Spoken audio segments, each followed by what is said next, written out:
మన ప్రభు అయిన యేసుక్రీస్తు నామంలో మీ అందరికీ వందనాలు. I wish you all a very happy new year 2024. మరి ఈ సంవత్సరం దేవుడు మనకిస్తున్న వాగ్దానం మరి యెషయా 61వ అధ్యాయము 3వ వచనంలో రాసి ఉంటుంది. బూడిదకు ప్రతిగా పూదండను, దుఃఖమునకు ప్రతిగా ఆనంద తైలమును, భారభరితమైన ఆత్మకు ప్రతిగా స్తుతి వస్త్రమును దేవుడు మనకి అనుగ్రహిస్తున్నాడు. హల్లెలూయా. మరి బూడిదకి ప్రతిగా పూదండ. బూడిద ఎక్కడ, పూదండ ఎక్కడ? బూడిద దేనికి పనికిరాని వస్తువు. మరి పూదండ అన్ని శుభకార్యాలకి, సంతోషానికి అది ఒక చిహ్నంగా పూలు మనం వాడతాం. దేవుడు మనకు పూదండ ధరింపచేయబోతున్నాడంట. మరి దుఃఖమునకు ప్రతిగా ఆనంద తైలము. దుఃఖము ఎటు చూసుకున్న దుఃఖమే కదా, ఎటు చూసుకున్న బాధనే కదా, వేదనే కదా, రకరకాలుగా మనల్ని వెంటాడుతుంది కదా. మరి ఈ సంవత్సరం అంతా అనేకమైన దుఃఖ పరిస్థితుల గుండా మనం వెళ్ళి ఉన్నాము. అయితే దేవుడు మనకి ఏమి ఇస్తాడంట? ఆనంద తైలము. మీన్స్ రివర్స్, ఆపోజిట్ ఇస్తాడు. వ్యతిరేకంగా, దుఃఖానికి వ్యతిరేకంగా ఆయన ఆనందాన్ని. బూడిదకు ప్రతిగా అంటే బూడిద అంటే అసహ్యమైన పరిస్థితి, మరి ఎవరు నచ్చని పరిస్థితి. దానికి బదులుగా పూదండ అందమైన పరిస్థితికి దేవుడు మనల్ని తీసుకొని వెళ్తాడంట. ఇంకా భారభరితమైన ఆత్మకు ప్రతిగా స్తుతి వస్త్రాన్ని ఇస్తాడంట. భారం, ఎంత భారాన్ని భరిస్తూ వస్తున్నామో కదా మనము, ఎంత భారాన్ని భరిస్తూ వస్తున్నామో, అనేక రకములుగా మనము బాధను అనుభవిస్తూ వస్తున్నాం. మరి ఎందుని బట్టి, అనేకమైన పరిస్థితులను బట్టి, అది ఎటువంటిదైనప్పటికీ కానీ తప్పకుండా మనలో భారం ఉంది. We're carrying a burden. అయితే ఆయన మనకి స్తుతి వస్త్రాన్ని ధరింపజేస్తాడంట. మరి ఆయనని మనం స్తుతిస్తాం, ఆయనని ఘనపరుస్తాం, ఆయనని మహిమపరుస్తాం. మరి మనము మన నోట్లో స్తుతి, మన నోట్లో సంతోషం ఎవరిని బట్టి? యేసయ్యని బట్టి, ఆయన నామాన్ని బట్టి, ఆయన ఇచ్చే ధైర్యాన్ని బట్టి దేవుని మహిమపరిచే సంవత్సరంలోనికి దేవుడు మనల్ని అడుగు పెట్టించబోతున్నాడు. ఆమేన్, హల్లెలూయా. మరి నమ్ముదాం, విశ్వాసంతో అడుగులు వేద్దాం. మరి దేవుడు ఇంకొక మాట మనతో మాట్లాడుతున్నాడు. నీ అవమానమునకు ప్రతిగా రెట్టింపు ఘనత నొందుదురు. మీ అవమానము, మన అవమానానికి ప్రతిగా ఆయన రెట్టింపు, డబల్ పోర్షన్ ఆఫ్ ఘనత. డబల్ అంటే రెట్టింపు ఘనత. నీ అవమానం ఒక పాలైతే నీ ఘనత 2 పాలు. ఎంత గొప్ప మాట. మరి నీ అవమానమే నీకు పెద్దగా అనిపిస్తున్నదా? నువ్వు పొందుతున్న అవమానం, నువ్వు చూస్తున్న అవమానం, నీ చుట్టూ ఉన్న పరిస్థితులు నీకు చాలా పెద్దగా అనిపిస్తున్నాయా? ఈరోజు దేవుడు మనతో మాట్లాడుతున్నమాట. అది కొద్దిది. That is only 1 portion that you are saying, but I'm going to give you double fold honour. రెట్టింపు ఘనత నేను నీకు ఇవ్వబోతున్నానని దేవుడు మాట్లాడుతున్నాడు. మరి విశ్వసిద్దాం, నమ్ముదాం. ఇది మనిషి వల్ల అసాధ్యము, మన దేవుని వల్ల సమస్తము సాధ్యము. మరి నిందకు ప్రతిగా తాము పొందిన భాగము అనుభవించి వారు సంతోషింతురు. నింద ఎటు చూసినా నిందలే. మనల్ని నిందించడానికి మనుషులు చాలా రెడీ అయిపోయి ఉంటారు కదా, నింద వేయడానికి.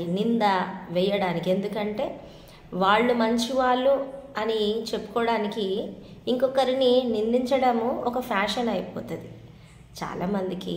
మరి వారు మంచివారు, వారు పరిశుద్ధులు, వారు నీతిమంతులు, వాళ్ళ లోపల ఏ తప్పు లేదని చెప్పడానికి ఏం చేయాలి? ఇంకొకరి మీద తప్పు వేస్తే, ఇంకొకరి మీద నింద వేస్తే వీళ్ళు మంచోళ్ళు అయిపోతారు, వీళ్ళు గొప్పవారు అయిపోతారు. వీళ్ళందరి దృష్టిలో అమ్మా ఈయనకి ఏమీ తెలీదు, ఈమెకి ఏమీ తెలీదు, ఈమె చాలా ఇన్నోసెంట్ అని అనుకుంటారు అని మనుషులు అనుకుంటారు. కానీ దేవుడు ఏం చేస్తాడంటే ఆ మనుషులు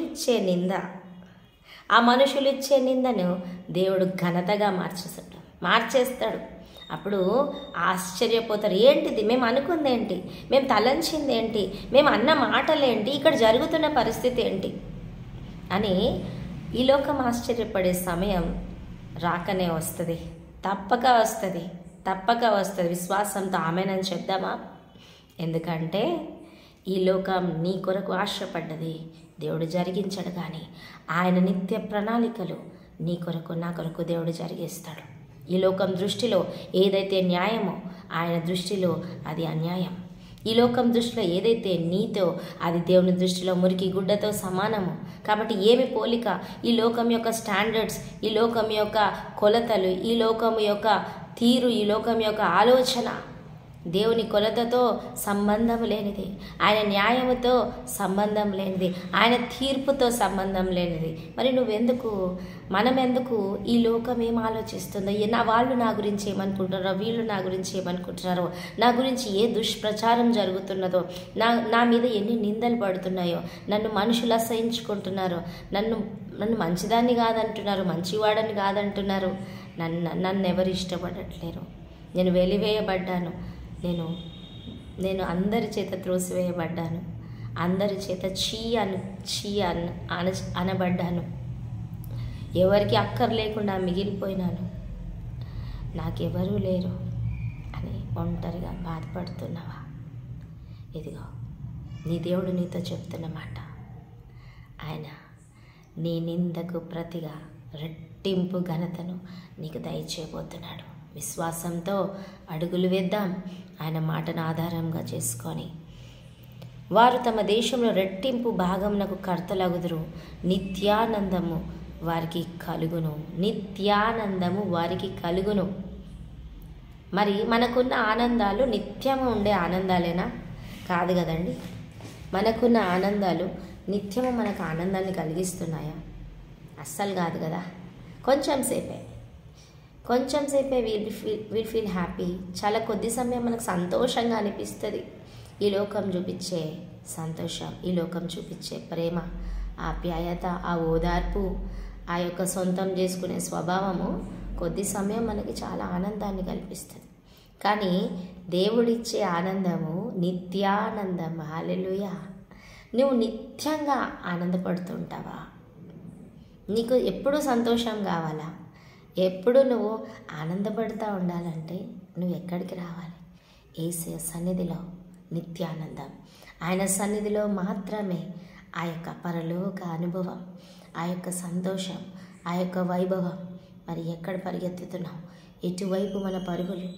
ఆయన సన్నిధి వైపు మనం పరుగులు ఎత్తినట్లయితే ఇదిగో నిత్యానందాన్ని దేవుడు మనకు దయచేయడానికి సిద్ధముగా ఉన్నాడు. ఒకడు ఏలైనగా న్యాయము చేయుట యెహోవా నాకిష్టము. హల్లెలూయా.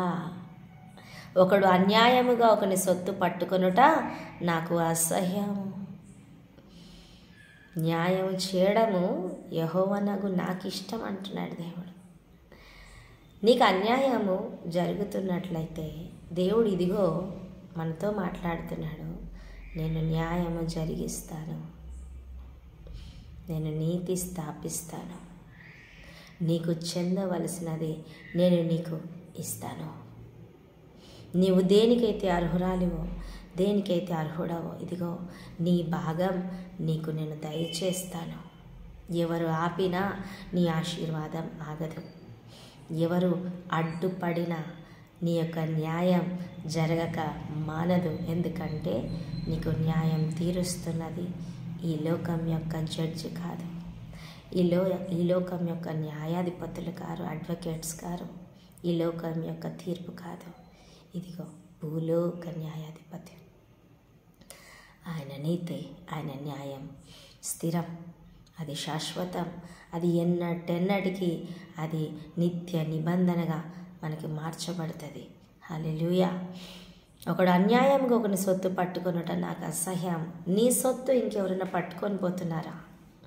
నీ యొక్క భాగం అది నీకు చెందింది, నీ యొక్క ఆస్తి. అయితే అది అన్యాయంగా, అది ఆస్తి కావచ్చు, డబ్బులే కావచ్చు, మరి నీ సంతోషమే కావచ్చు, నీ భవిష్యత్తే కావచ్చు, నీ యొక్క మంచి స్థితి కావచ్చు, ఇవన్నీ ఎవరన్నా అన్యాయంగా నీ దగ్గర నుంచి తీసుకొని వెళ్ళిపోయినట్లయితే, అన్యాయంగా నీ దగ్గర నుంచి పట్టుకొని వెళ్ళిపోయినట్లయితే, ఇదిగో అది తిరిగి దేవుడు తీసుకొచ్చి నీ ఒళ్ళో వేస్తాడు. అది ఏమైనప్పటికీ, అది ఎటువంటిదైనప్పటికీ వేచి చూడు. ఆయన న్యాయం తీరుస్తున్నాడు. ఆయన న్యాయం బయలుదేరింది. ఆయన న్యాయం బయలుదేరింది. ఆయన శాసనం బయలువెడలింది. ఆయన శాసనము ఆయన నోటి నుండి బయలువెడిన తర్వాత తిరిగి కార్యం సిద్ధించకుండా వెనకకి వస్తుందా? రాదు కదా. విశ్వసిద్దాం, బలపడదాం, ఆయన వైపు అడుగులు వేద్దాం. ఎందుకంటే నమ్మకమైన వాడు మనం సేవించే దేవుడు. అయితే దేవుడు ఈరోజు మనతో మాట్లాడుతున్న మాట ఇదే. ఖరాబ్ అయిపోయిందంతా దేవుడు బాగు చేస్తాడు. నాశనం అయిపోయిందంతా దేవుడు బాగు చేస్తాడు. కూలిపోయిందంతా దేవుడు కడతాడు. మరి పాత తరీకాలో కడతాడా? కూలిపోయిన ఏదైతే బిల్డింగ్ ఉందో మన జీవితంలో, మరి పాత స్టైల్లో దేవుడు కడతాడంటే కాదండి. ఆయన కొత్త ప్రణాళికలు ఆయన వేసి, ఆయన నూతన ప్రణాళికలో, ఆయన నూతన నడిపింపులో కొత్త ఆశీర్వాదములోనికి నేను నడిపిస్తాడు. అది నీ ఊహకు అందదు, అది మన ఊహకు అందదు, మన ఆలోచనకు అందదు, మన జ్ఞానానికి అసలే అందదు. ఎందుకంటే ఆయన ఆలోచనలు మన ఆలోచనలు ఎక్కడ సంబంధం? అవి భూమికి ఆకాశానికి ఉన్నంత తేడా. మరి ధైర్యం తెచ్చుకుందామా ఈ సమయం? ధైర్యం తెచ్చుకొని ఆయన చేతికి అప్పచెప్పుదాం మన జీవితాన్ని. మన జీవితం యొక్క స్టీరింగ్ని ఆయన చేతికి అప్పచెప్తే, ఇదిగో ఈ ఆశీర్వాదంలోనికి, ఈ పూదండలోనికి, ఈ యొక్క ఆనంద తైలంలోనికి, ఈ యొక్క స్తుతి వస్త్రములోనికి, ఈ యొక్క న్యాయ తీర్పులోనికి, ఈ యొక్క న్యాయంలోకి, నిత్యానందములోకి మన జీవితాన్ని ఈ కొత్త సంవత్సరంలో మనల్ని మనం నడిపించుకుందాం. దేవుని నామానికి మహిమ కలుగును గాక. మరి ఈ చిన్న వచనాన్ని పాడి మరి ప్రార్థించి ముగిస్తాను. మన బ్రతుకు దినాలన్నీ లెక్కించడం మనం నేర్చుకుంటే ఒక్కొక్క దినము ఆయన కొరకు మహిమార్థంగా బ్రతుకుతాం కదా.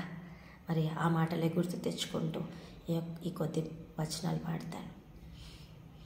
ఎన్నో సంవత్సరాలు నన్ను దాటిపోచున్నవి,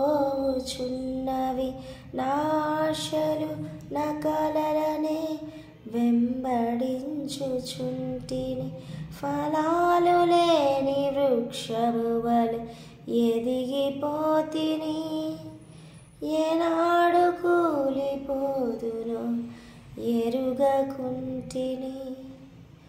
నా మరణ రోదన ఆలకించుము ప్రభు, మరల నన్ను నూతనముగా చిగురు వేయని.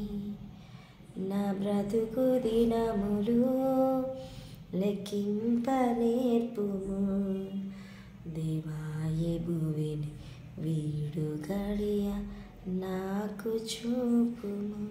ఇంకొక రోజు కూడా మనం మన జీవితంలో వృధా చేయకుండా ఆయన వాగ్దానాల్లోనికి మనం వెళ్ళి, ఆయన వాగ్దానాల్లోనే మనం జీవించి ఆయన కొరకు సాక్షులుగా అనేకులకి ఆశీర్వాదంగా మనం ముందుకు సాగుదాం. ఆమేన్. Praise the lord.